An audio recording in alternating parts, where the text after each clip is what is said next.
perempuan, perlindungan anak, pengendalian penduduk, dan keluarga berencana. Pelatihan ini memang sangat menarik ya Bu ya. Sangat menarik karena permasalahan memang tentang sampah ya Bu ya, masih memang permasalahan kita di Tangerang Selatan, dan mudah-mudahan kita semua anggota Dharma Wanita bisa menguranginya dan mengurangi permasalahan sampah ini di kota Tangerang Selatan. Minimal pertama-tama kita di rumah tangga ya Bu ya, sampah rumah tangga dulu. Jadi ini bisa, kita semuanya bisa, dari sinilah kita awalnya untuk mengurangi. Hari ini kita mendengarkan lebih lagi supaya kita dapat mendapatkan wawasan yang lebih lagi tentang hari ini ya, tentang etika, tentang pelatihan-pelatihan yang nanti kita dapat. Hadirin yang berbahagia, sebagai ungkapan rasa syukur kehadirat Allah Subhanahu wa Ta'ala dan untuk kesuksesan terselenggaranya acara pada hari ini, marilah kita berdoa bersama yang akan dipimpin oleh Ibu Titi Iriani Wiwi. Kepada Ibu kami persilakan. Bismillahirrahmanirrahim. Alhamdulillahirabbil alamin. Wassalatu wassalamu ala asrofil anbiya wa mursalin wa ala alihi washabihi ajmain, amma ba'du. Rabbi shrahli sadri wa yassirli amri wahlul 'uqdatam min lisani yafqahu qawli. Ibu-ibu, mari kita sejenak bersama-sama menundukkan kepala, bermunajat kepada Allah agar kegiatan kita hari ini diberkahi dan bisa berjalan dengan lancar. Untuk sosialisasi pembahasan perilaku hidup bersih dan sehat ini amat sangat kita butuhkan, meskipun sudah berulang kali. Tapi selama itu tidak kita terapkan untuk kegiatan untuk sehari-hari di kita, yaitu tidak ada artinya. Semoga saja kita berharap dengan acara hari ini bisa menambah wawasan atau juga inspirasi kita untuk lebih bijaksana untuk memperlakukan sampah.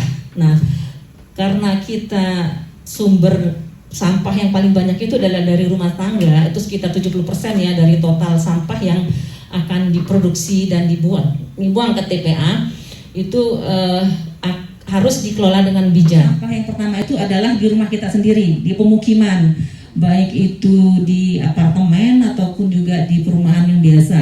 Kemudian dari pertokoan, ini sampahnya juga spesifik, dan dari pasar terutama juga.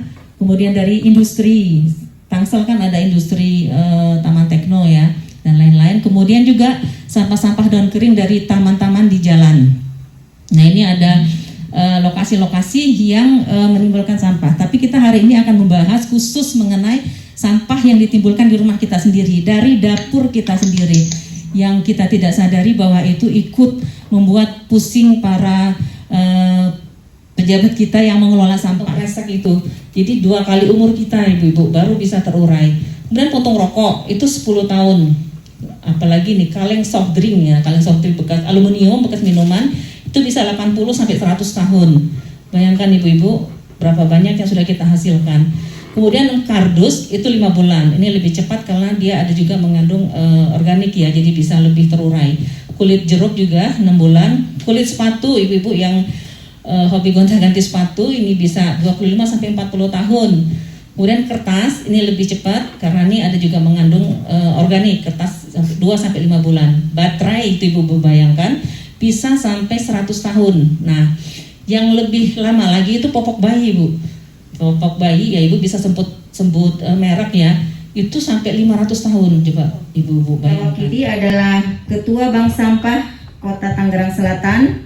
Beliau juga Ketua Forum Kota Sehat Ciputa Timur, Ketua Satgas Perlindungan Anak Ciputa Timur, dan beliau juga kebetulan Ketua RW 08 di Cirende. Akan memberikan sosialisasi pemanfaatan sampah rumah tangga, manfaatkan sampah dapur di rumah menjadi nilai tambah, khususnya kepada ibu rumah tangga biasa. Lanjut Mas. Rencana pengelolaan sampah adalah rencana jangka panjang, diatur dalam Peraturan Daerah Kota Tangerang Selatan Nomor 3 Tahun 2013 dan Peraturan Wali Kota Nomor 50 Tahun 2017 tentang pengelolaan sampah. Lanjut Mas. Dan juga peraturan daerah nomor 13 tahun 2019 tentang perubahan atas peraturan daerah nomor 3 tahun 2013. Lanjut, Cian, itu sudah bersih. Botol aquanya, gelas aquanya semuanya bersih. Jadi banyak sekali jumlah sampah yang ada di rumah itu apabila kita manfaatkan, kita sedekahkan atau kita donasikan itu juga bisa. Tapi kalau mau dihitung, ditimbang di bank sampah, maka nanti bisa dilihat dalam setahun itu biasanya sudah cukup banyak, dan nanti uangnya juga bisa disumbangkan, didonasikan ke anak yatim dan yang lain-lain. Bisa dijadikan ecobrick seperti ini. Ecobrick sangat mudah. Tinggal dilipat plastiknya, masukkan ke dalam botol, lalu ditekan seperti ini, masukkan lagi plastiknya, gitu ya, masukkan lagi. Jadi seperti ini, gitu ya. Ecobrick, botol ecobrick ini, kalau sudah jadi semua, itu bisa diikat 10 botol, diikat yang bagus, bisa jadi tempat duduk, ya. Tapi nanti ada, karena plastiknya berwarna, jadi kelihatannya jadi bagus. Itu ya ibu yang kami hormati ya. Di jalan raya ini kan kelihatan ada mobil, ada motor, gitu ya. Kebiasaan tidak baik di daerah-daerah kita. Sesi tanya jawab, saya minta ibu-ibu membuka kameranya semua. Silahkan, mikrofonnya juga dibuka. Yang untuk bertanya, silahkan langsung. Tadi sudah ada masuk satu pertanyaan dari Ibu Juber. Apa mau langsung bicara, Bu? Silahkan, Bu Juber. Tanya kepada Bapak siapa ya, Bu Ci? Bapak Wakidi. Bapak Wakidi sudah dipisahkan ke tempatnya. Tapi saya lihat di mobil sampah saat memasukkan ke dalam mobil masih dicampur. Apakah jadi tidak bermanfaat? Apa yang sudah dipisahkan tapi dicampur kembali? Yang dibuang ke Cipecang itu seharusnya cuman residu saja harusnya. Tapi masyarakat itu membuang sampah itu sudah dibungkus dalam satu plastik. Lihat di truk Amrol itu pemulung langsung naik ke truk. Begitu pemulung naik ke truk, maka plastik dibuka. Yang bisa diambil sama pemulung, yang anorganiknya, yang organik yang sudah telanjur dinaikkan ke truk Amrol, kita hanya bisa sebagian yang bisa saya ambil, karena kalau sudah campur sampah segala macam sampah, saya juga kurang begitu semangat. Tapi di dekat truk Amrol itu masih ada lahan terbuka. Faktanya sudah begitu, yang bisa kita lakukan adalah begini Bu. Jadi kita pisahkan tadi sampah basah yang organik, kemudian dengan sampah kering yang ada di depan saya ini. Kemudian itu jangan dijadiin masukin di depan yang untuk diangkut oleh truk Bu, tapi disisihkan dulu, kemudian dikumpulkan. Pada saat tertentu sudah banyak, Ibu bisa menjual atau memberinya kepada pemulung yang lewat. Jadi kan otomatis itu tidak tercampur. Gitu aja mungkin solusi untuk sampah kita yang diangkut secara tadi tidak sesuai dengan SOP-nya Bu Ibu ya. Jadi bisa kita pisahkan sendiri, kita kumpulkan, kemudian kita panggil pemulung yang suka lewat di depan rumah kita dan dikasihkan aja gitu. Kalau enggak yang mau dijual dikiloin gitu Ibu. Mungkin demikian Ibu. Terima kasih. Adakah bank sampah yang bisa kita salurkan dan masih di RW Pak? Kalau bisa kita minta alamatnya.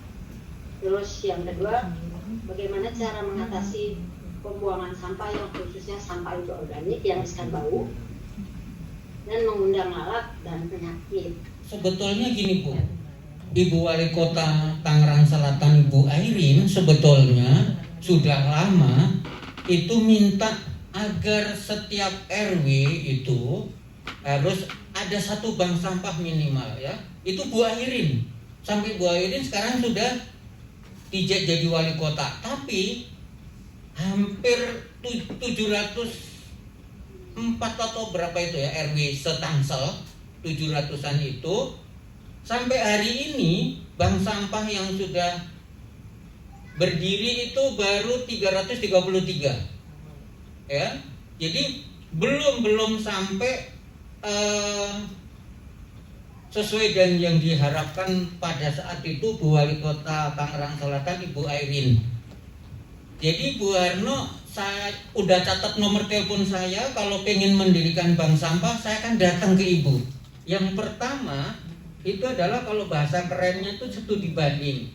Tapi kalau bahasa sederhana, belajar di tempat bank sampah yang sudah ada. Dengan cairan penyemprot biotrasi, Bu. Cuma mungkin karena penjelasannya tadi sempat terputus-putus. Yang saya ingin pertanyakan adalah perbandingan dari komposisi campurannya antara terasi, air, itu harus berapa banyak terasinya, kemudian airnya, gula merah sama gula atau gula putihnya itu nanti berapa banyak perbandingan. Terima kasih Bu Neneng. Kalau botol contoh saya tadi kan botol besar ya, itu separuh dari botol besar yang itu 3 bungkus terasi kemasan Bu. Oh 3 ya? 3 terasi yang dibungkus kemasan kecil-kecil itu dilarutkan di dalam satu botol yang 1 liter apa berapa ya Pak yang besar itu? Ya 1 literan. Ya 1 liter. Lalu yang setengahnya lagi itu dilarutkan gula merah yang kecil, tadi saya udah tunjukkan di video. Kalau gula putih Bu itu 3 sendok Bu. Ya. Gula putih boleh, gula merah boleh. Kalau gula merah itu ada yang 1 bulat kecil itu yang tadi di video itu saya tayangkan tadi itu setengah botol 1 liter. Maka ukuran airnya itu dicoba disamakan, yang 3 terasi kemasan tadi dan gula 3 sendok gula putih itu ukuran airnya disamakan. Kalau semuanya sudah larut maka dijadikan satu. Hari ini sedikit banyak kita bisa memberikan sumbangsih dalam mengatasi masalah sampah ini. Kali itu saja kegiatan pada hari ini. Saya mewakili panitia yang bertugas menyampaikan mohon maaf atas salah kata dan perbuatan. Akhir kata, terima kasih. Wassalamualaikum warahmatullahi wabarakatuh.